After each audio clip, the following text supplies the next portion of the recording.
Black beauty Priyamani ఒకప్పుడు top హీరోల మూవీల్లో వరుసగా నటించింది.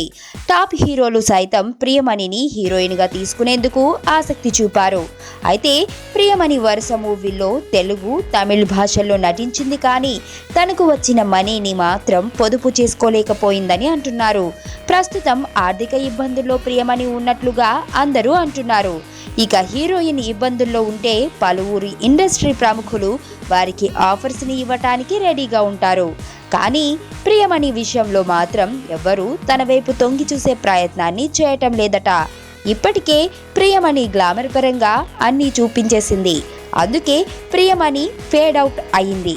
అయితే ఈ కష్టాల నుండి తను గట్టెక్కటం కోసం ఇప్పుడు ప్రియమణి సింగర్ అవతారం ఎత్తుతుంది.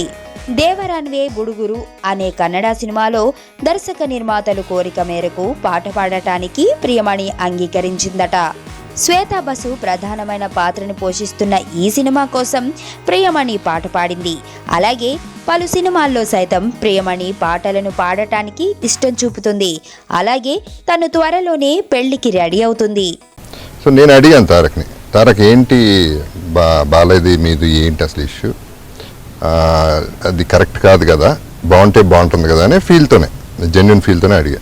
తను క్లియర్గా ఒకటే చెప్పాడండి, నాకేంటి బాబు ఆయనతో ప్రాబ్లం, నాకు ఏ ప్రాబ్లం లేదు, నాకు తెలియదు కూడా ప్రాబ్లం ఏంటో. ఆయన నా ఫాదర్ బ్రదర్ ఆయన, నా